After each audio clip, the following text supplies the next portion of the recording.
Sa gitna ng traffic sa barangay San Jose sa Antipolo, Rizal, makikita ang jeep na yan na nang paandar na ay biglang napaatras. Natumba ang motorsiklong nasa likod ng jeep, habang naatrasan din ang isang tricycle na bumangga naman sa kotse sa likod nito. Ang isang nakasabit sa jeep, mabuti at hindi naipit matapos umakyat sa bubong ng tricycle.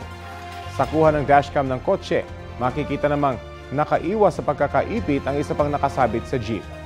Batay sa investigasyon, nawala ng preno ang jeep. Sugatan ang motorcycle rider na pinangakuan ng jeepney driver na sasagutin ang pagpapagamot. Tumanggi na ang mga sangkot sa insidente na magbigay ng pahayag. Ito na ang mabibilis na balita. Patay ang isang motorcycle rider matapos masalpok at pumailalim sa isang truck sa Payatas Road sa Quezon City. Batay sa investigasyon ng pulisya, nakagarahe ang truck sa compound na nasa tapat ng isang gasolinahan nang bigla itong umabante at nakalabas sa gate. Doon nasalpok ang motorcycle rider na pauwi na sana. Wasak ang harapan ng motor at nabasag ang windshield ng truck na tumama sa poste ng ilaw. Hinahanap pa ang tumakas sa truck driver na posibleng maharap sa reklamo. Sugatan naman ang isang lola sa Cebu City matapos mabangga ang nakaparada nilang e-bike na isa pang e-bike. Sa investigasyon, napag-alaman na lasing umano ang 7 sakay ng nakabanggang e-bike. Nag-aalmusal noon ang biktima na nasa loob ng kanilang e-bike. Agad siyang isinugod sa ospital matapos magtamo ng mga sugat sa mukha at katawan. Magbibigay na ng tulong pinansyal ang mga sakay ng e-bike sa biktimang na-ospital. Nasa impounding area na ng Cebu City Traffic Office ang nakabanggang e-bike. May isang baka sa Kataingan, Masbate na baka na-miss yata agad ang tag-init. Ang baka nakalahok kasi sa Juego de Toro o bullfight na kawala at dumiretso sa dagat. Baka naisipang mag-cool down bago ang intense na kompetisyon. Kaya ayun, tila enjoy sa paglangoy at napalayo pa nga sa tubig. Nahuli at naisakay naman ang baka sa bangka at ligtas na naibalik sa dalampasigan. Ang People for the Ethical Treatment of Animals o PETA, handa raw kupkupin ang baka at dalhin sa isang sanctuary. Baka raw gusto ng hayop na mabuhay ng malaya.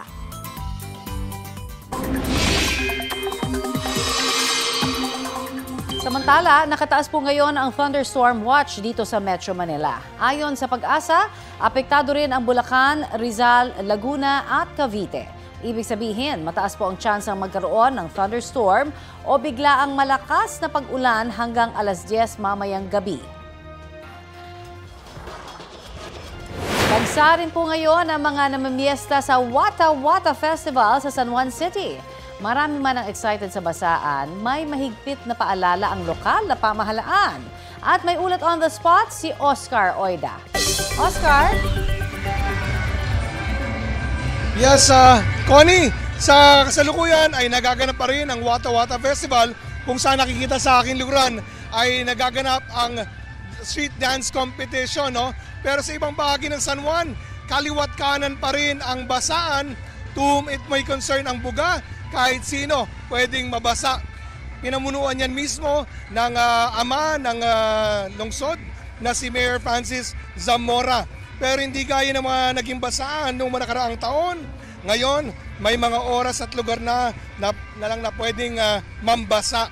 Mula 7 a.m. hanggang 2 p.m. lang at dapat sa loob lamang ng itinalagang basaan zone sa may Pinaglabanan Road mula N. Domingo hanggang P. Guevara at sa paligid ng Pinaglabanan Shrine.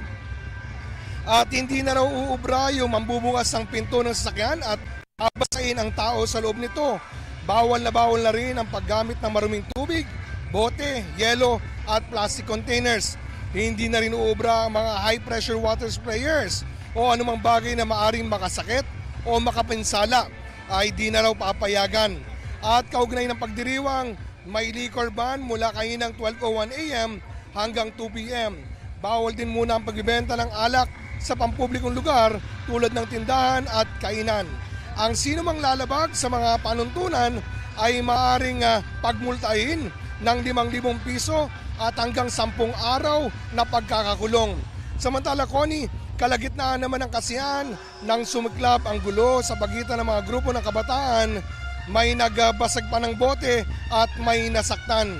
Agad namang nabigyan ng paunang lunas ang nasugatan habang iniimbestigahan ng mga otoridad ang pangyayari. Connie? Maraming salamat, Oscar Oida. Lumabas ng pagupitan sa Bacolod City ang lalaking yan na nakasandong itim. Nahagip sa CCTV ang pag-atras niya sa motorsiklo na hindi pala kanya. Ang may-ari ng motor ang barberong kanyang pinagpagupitan na hindi rin niya binayaran. Hindi na raw ito inireport ng barbero sa pulisya. Ito ang GMA Regional TV News. Tatlong batang babae ang nalunod sa Bubunawan River sa Libona, Bukidnon. Kwento ng isang saksi, sakay noon ng motorsiklo ang mga biktima kasama ang kanilang nanay at stepfather. Nawalan umano ng preno ang sasakyan kaya dumiretso ito sa spillway sa Barangay Kapihan. Nakalangoy papunta sa gilid ng spillway ang mag-live-in partner pero tinangay ng tubig ang mga batang edad 12, 8 at 6. Sinusubukan pa ng GMA Regional TV na kunin ang pahayag ng mga magulang nila.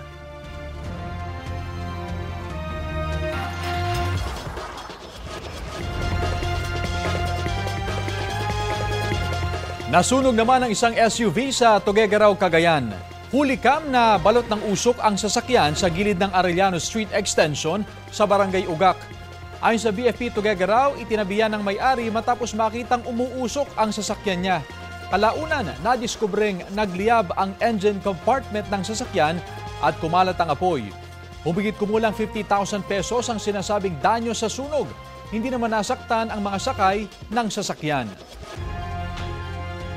Update naman po tayo sa repatriation ng ilang Pinoy matapos ang pag-atake ng Iran sa US Air Base sa Qatar. Kausapin po natin si Department of Foreign Affairs Assistant Secretary Robert Ferrer.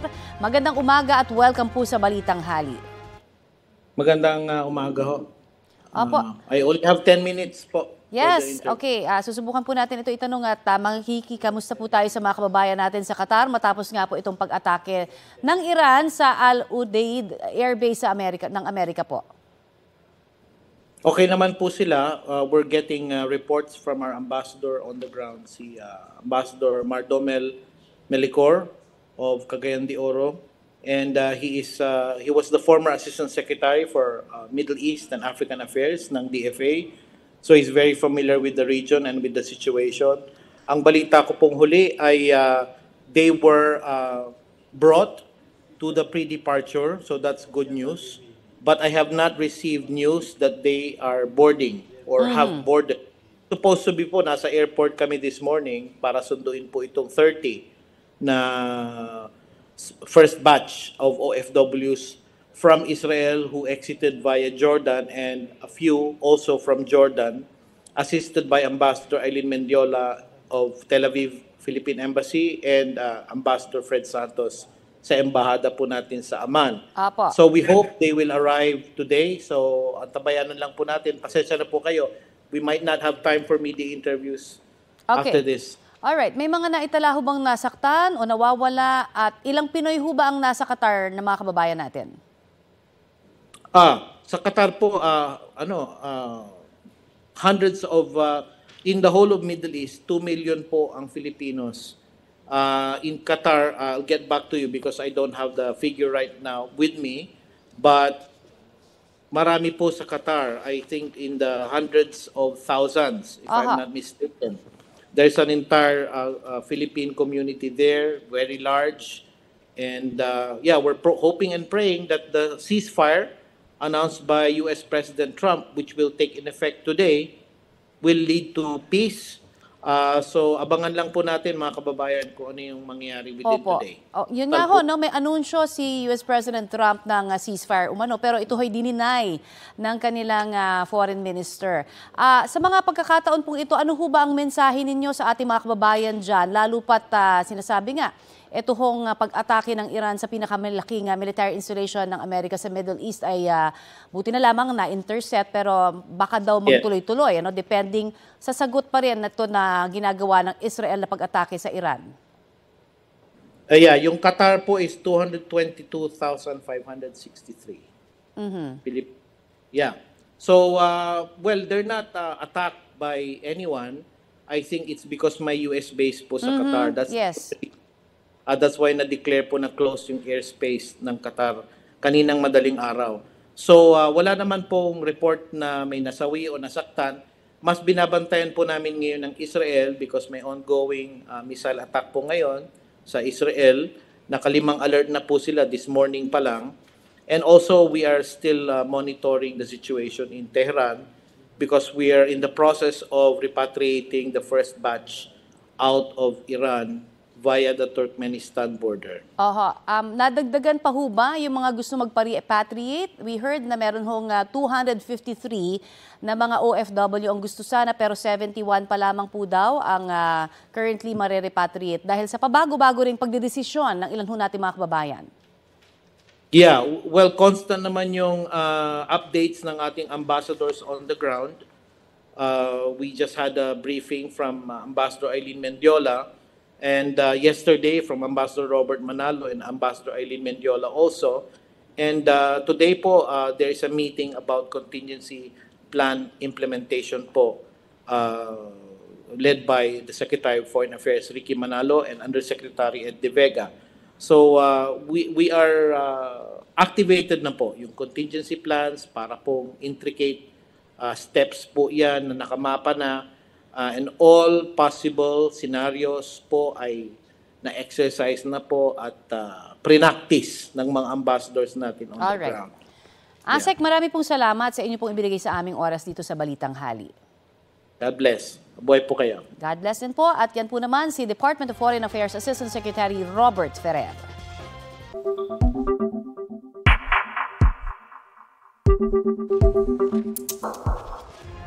Not guilty ang inihaing plea ni Vice President Sara Duterte sa impeachment case na ipinababasura rin ng kanyang kampo. Kabilang yan sa mga sagot niya sa writ of summons ng Senate Impeachment Court. Balita hatid ni Mav Gonzalez. Dumating sa Senado ang kinatawan ng kampo ni Vice President Sara Duterte. Dala niya ang sagot ng Vice Presidente sa writ of summons sa kanya. Nakasaad dito na dapat i-dismiss o ibasura ang ika-4 na impeachment complaint dahil ito ay void ab initio o walang bisa sa simula pa lamang. Ayon kay Vice President Duterte, labag ito sa one-year bar rule sa konstitusyon na nagbabawal ng pagsisimula ng higit sa isang impeachment complaint laban sa isang opisyal sa loob ng isang taon. Ang sagot niya, may nakasulat na katagang ad cautelam. Salitang Latina sa Ingles ay more abundant caution o may labis na pag-iingat. Maybe in their minds, they'd like to reserve some arguments, no? But in compliance with the order of the court, nag-file sila ng answer, but they're expressing that they're doing so with precaution. They're doing so with caution. Sir, this is different from motion to dismiss. Hindi ko pa nabasa. Nakasaad din na isinumite nila ang sagot nang hindi tinatalikuran ang anumang pagtutol sa jurisdiction ng korte at iba pang isyu sa kaso. Nagpadala rin ng kampo ng bisa ng kopya ng sagot sa Kamara. Natanggap daw nila itong ayon sa spokesperson ng Kamara na si Attorney Princess Abante. Sa June 30 ang deadline ng House Prosecution Panel para mag-reply sa tugon ni Vice President Duterte. Inihahanda na rin daw ng mga abogado ng bise ang kanyang tugon sa order na inisyu ng Ombudsman. Pinasasagot siya sa reklamong may kaugnayan sa maanumalya umanong paggamit ng confidential funds. Ang mabilis na aksyon ng Ombudsman, welcome development daw para kay House Committee on Good Government and Public Accountability Chairman Joel Chua. The mere fact na inadapt nila yung aming committee report nang hindi pa man din naka-attach dun yung mga ebidensya, ibig sabihin po nun, malamang nakikita po nila, meron na pong probable cause. Pero nag-aalala si Chua sakaling maunang lumabas ang resulta ng investigasyon ng Ombudsman sa desisyon ng Senate Impeachment Court. Meron po isang kaso, yung Ombudsman versus Court of Appeal, kung saan sinabi po dito ng ating kagalang-galang na Korte Suprema na yung mga impeachable officers kagaya po ng Ombudsman, bago po sila makasuhan, dapat i-impeach muna sila. So, hindi ko alam kung paano ito i-reconcile dito po sa case po ng ating Vice Presidente.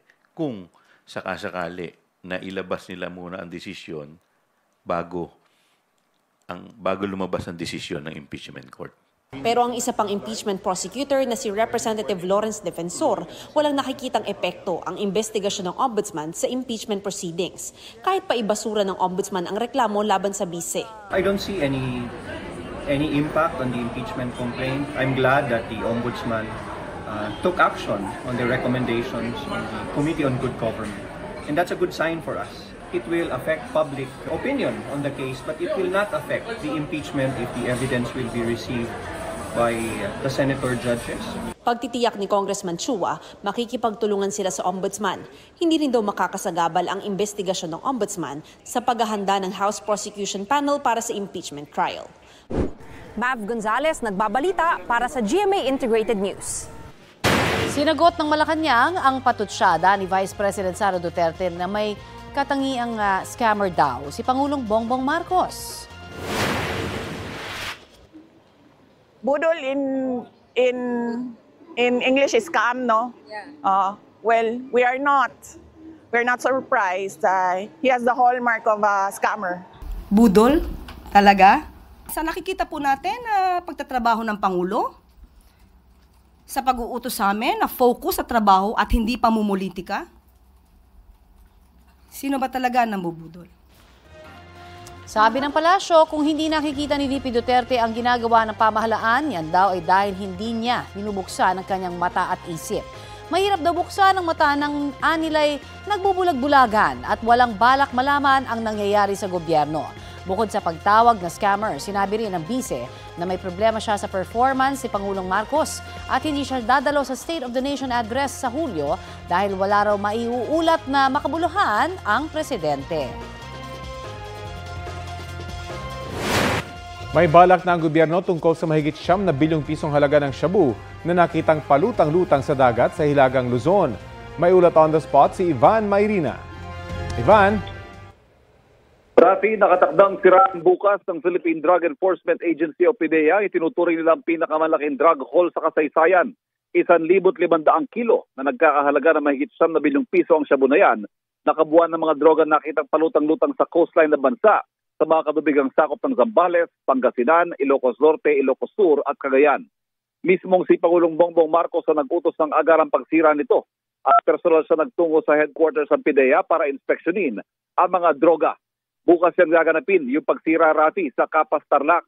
Ayon sa Pangulo, malaking bagay ito dahil sa naiwasang matinding pinsalang na idulot sana nito sa lipunan kapag naibenta at nagamit ng mga adik sa droga. Muli binida ng Pangulo na ang diskarte ng kanyang administrasyon yung mapayapang kampanya kontra droga at ang giit niya epektibo ang anyay bagong konsepto ng war on drugs na ipinatutupad niya. Ang kakaiba pa sa diskarte nila ayon sa Pangulo ang mas pinaigting na kampanya sa prevention o pagpigil ng pagpasok ng droga at rehabilitation o pagtulong sa mga adik na makapagbagong buhay. Kasabay ng pagtugi sa mga malalaking sindikato na din daw ang utos sa pulisya na habulin ng mga maliliit na tulak ng droga na hakbang-anya para iparamdam sa mga mamamayan na ligtas sila sa kanilang komunidad. Ayon naman sa PDEA, patuloy ang kanilang pagbabantay sa mga baybayin at tukoy na raw nilang sindikatong nasa likod nito at patuloy ang kanilang pagtugis sa kanila. At yan ang latest mula sa Malacanang. Balik sa iyo, Rati. Maraming salamat, Ivan Mayrina.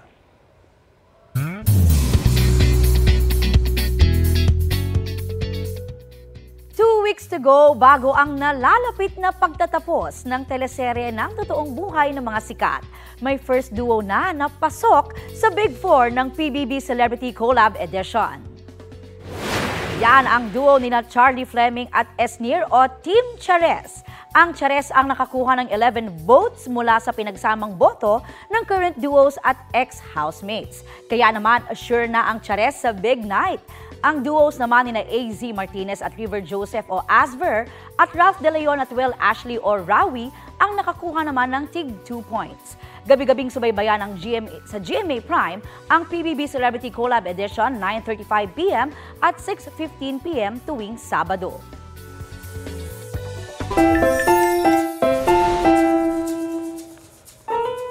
Oh, ito taas kamay dyan ang mga naka-experience ng sleepover.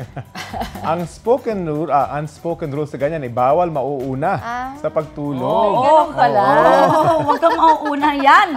Ang lesson learned para sa isang miyembro ng group of friends sa Zamboanga del Norte. Matapos umaten sa kasal, buhay na buhay pa rin ang diwa ng mga friendship ni Mike Paul. Pwera na lang kay Janelle na maaga yatang nalobat.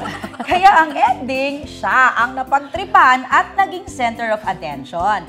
Tawagin natin siyang bida sa pagtulog sa trip to Dipolog. Ayun naman, literal na dead man naman si Janelle dahil himbing pa rin at wala yatang alam sa kwelang nangyari. Viral po ang video with 1 million views. Kaya, trending! Naku naman. Alam mo na, ha? Oo, alam ko. Bawal matulog, maunang matulog sa Kundi, sleepover. alam mo na mangyayari. Viral ka.